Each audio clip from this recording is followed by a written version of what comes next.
Good afternoon, everybody. Thank you for that wonderful introduction, Abhishek. So I was thinking about how I could come up with a very compelling acronym for the topic that I wanted to do. Essentially, I wanted to explore the intersection of semantics, that is understanding, intelligence, cognition, and autonomy, right? And this is what I had got from the ChatGPT, actually. So it is, I would rather say, just to expand a little bit more, the cognitively re-engineered enterprise intelligence and autonomy through technology and evolution, right? So that is what Create is. My topic would be very much close to this. Essentially, it explores the human-AI partnership. I think we have talked a lot about what AI can do, what are the capabilities there. We did mention about how GCC has also evolved in terms of their AI capabilities. And we are also looking at the ethical and the responsible aspects of that. And we will see here how things might fit together. So this presentation is more like looking into the crystal ball, like how things might pan out in the future. In fact, one particular use case of this, I wrote it for the Forbes article, and we will go into the details of that also. Press the green button, is it? I hope this is visible. I think it's a bit blurred, yeah. So, just starting with, right, it's a pretty complex diagram, but essentially I will try to make it very simple here. So what we are trying to do is, see, as these enterprises evolve, we are actually looking at the usage of AI, obviously, for the reasoning and inferencing purposes, but then we immediately get confronted with various problems. One is definitely the data aspect of it. The second one is whether any of the inferences that are made are accurate, because with AI we are dealing with fuzzy reasoning, right? So we have to ground that inference that is there with the underlying truths that the enterprise is able to hold. It's very similar to how our human brains think. So over a period of time we have developed memories. These are our experiential truths. It has to be grounded there, right? So that's what I call as the semantics, and quite a number of earlier speakers mentioned about the knowledge graphs, etc. So we have the semantics, we have the AI-based reasoning, and then subsequently we will also have to look into the the cognition that actually comes out of it. So why I use the term cognition here is actually deals with the mental process. Okay, now we are not just talking about intelligence, we are talking about the mental process, that is the act of sensing, perceiving, the kind of memory that you have, etc. Right? So the whole gamut of mental processes. Intelligence actually comes much later. So we have the mental processes, that is the cognition, along with the understanding, that is the semantics that is there. An effective application of that is what is called the intelligence. And if you apply this intelligence over a period of time, at scale, then the enterprise gradually becomes autonomous. Of course, there are aspects of learning also that goes into the play, right? And then, once with the tremendous knowledge that is available at disposal here, we can also see that we have to be very clear with the kind of outcomes and the ramifications of those outcomes. So that is where you have the responsibility aspect of it.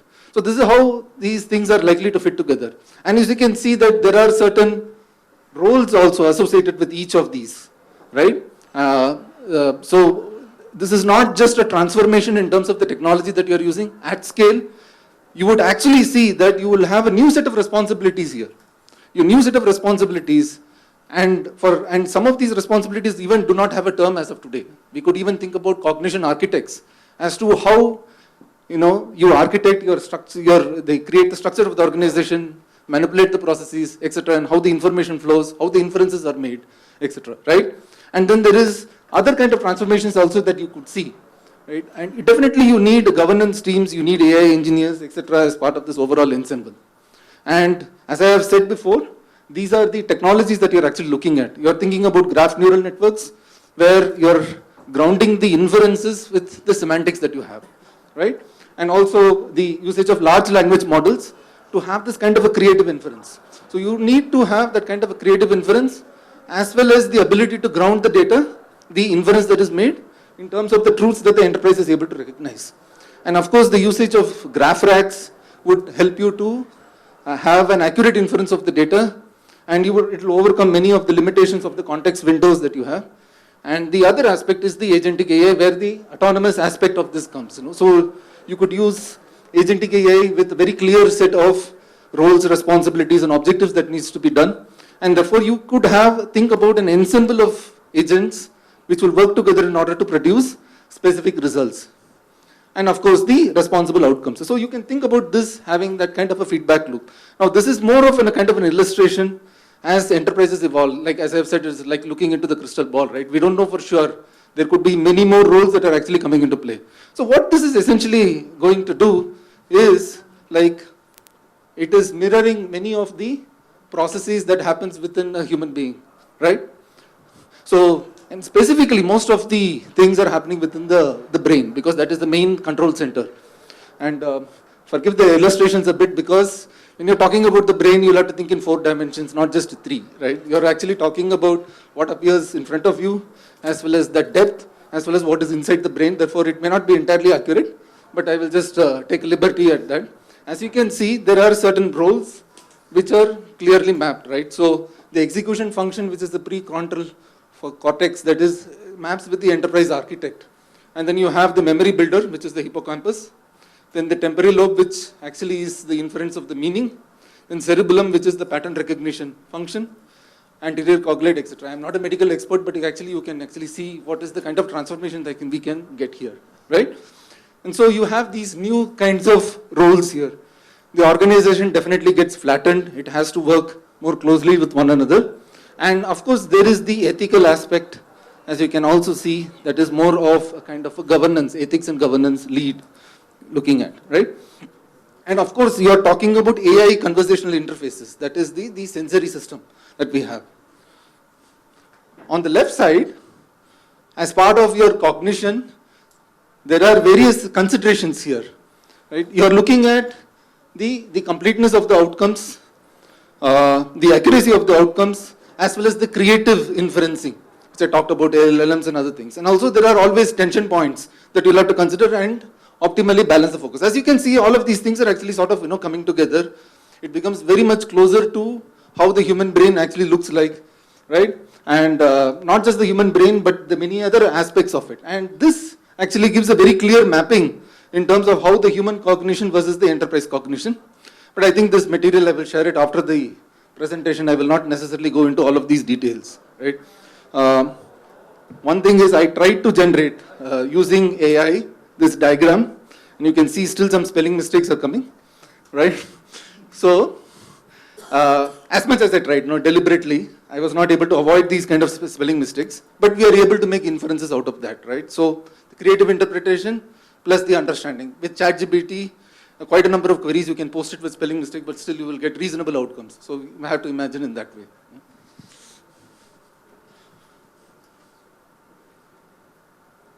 Okay, so I will go with one particular example, which I sort of explored in one of my articles in Forbes. So this particular example is about global risk and compliance as to see how much of, what kind of an autonomy that you can actually bring in. So you can see a group of agents here which have these kind of myriad of interactions. You can think of the monitoring agent, the compliance agent, and many other agents, right, with the feedback loops. The feedback loops are very, very important. One of the considerations here is whether you use a super agent, right, or you have it in a federated way. And as this becomes more autonomous, right, you need to keep it federated, because the problem that you are dealing with compliance is you're talking about cross-geographical challenges, data transfer issues, data sovereignty issues, and many more, right? And there should be the capability for self-healing, it should be fault-tolerant, and all of that stuff, right? So any one of these agents going down should not have a kind of a ramificational effect. So there should be potential backups, etc. I think that was alluded to Mr. Lalit this morning. So that is there. And as well as how do you ensure there are policy updates, especially given this kind of a cross-border transfer of data, etc. Right? So what kind of data that can be transferred? How do we ensure that policy updates are sort of pushed into these respective agents, but there is a localization that happens within those respective zones. That also needs to be taken into consideration. So this actually gives a kind of a sample implementation of these different agents. It's not complete in itself, as well as how things actually evolve, right? You can start with the rules-based, plus normal ML-based, and then LLM-based, etc. Right? And also think about federated learning. So as these agents learn, they become more and more autonomous, right? And the human AI partnership also evolves. I did mention about the different roles and responsibilities. They do change. There are certain roles for which there are no clear names even, but we could see over the next 5 years what it might actually look like.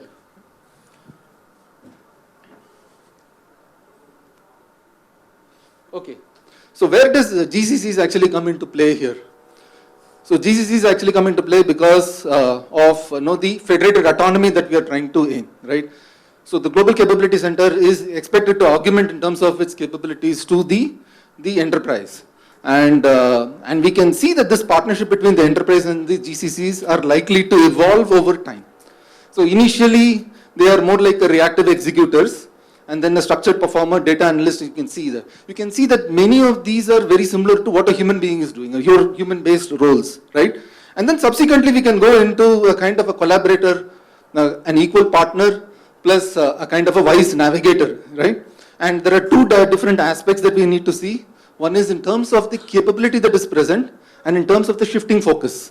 I think this is pretty explanatory. Now, as we move down, the capabilities are sort of embedded, but the focus need not be there. You start with operational excellence, where the focus is explicit during the initial stages, but the focus actually shifts because much of it is automated. It has become more autonomous. The focus is ensuring governance and ethics, right? So the focus actually comes into what kind of outcomes you are creating, not just in terms of the business objectives, but what kind of ramifications it has at a social level, at an environment level, etc. So ethics becomes embedded, and perhaps it is the most difficult because it involves human beings necessarily to be there. But then if you also have to think in terms of the scale. So how much of this can be made more autonomous is something that we'll have to see as it evolves. So with this, I have three clear takeaways. As you can see, with these different agents that are working together and also the other components that are working, understanding is extremely important. We talked about the semantics. Understanding is extremely important. The trust between human beings and agents, as well as the trust between agents to agents also is extremely important. As they continue to learn, what kind of challenges and confrontations they might be having, so how it is getting harmonized between these different agents. Regulations can be different across different countries, so these have to be harmonized. There could be challenges, right? So whether you go with a consensus-based resolution, or you go with kind of a policy-based resolution, or a weighted average, etc., it depends. There are various ways of resolving the conflicts between these. And it becomes more challenging with these agents also becoming more intelligent over time. And it's not just they are ring-fenced to the roles that they are initially assigned with. Some of them could take in additional roles also if one of those other agents are down, right? And then the evolving human AI partnership is the key to the growth and success. Our mindsets are changed, our roles are changed. It is the response, and with the tremendous knowledge comes tremendous responsibility also. So, the professionals within the organization have to think about the impact that they create in the environment. And also, there is a change fundamentally in the way we think, right? So, we cannot be compartmentalized into the specific roles. We will have to rather think about what kind of an impact that is. So, we will have to function with more knowledge, mindfulness, creativity, and purpose. And in the process of rewiring our enterprise brain, we discover the best parts in ourselves, right? We build what we embody, and we embody what we build, right? So, and this is actually a segue to another presentation that I have given in a different conference. It is more about living with authentic intention for growth and success. With this, I conclude my presentation. Thank you.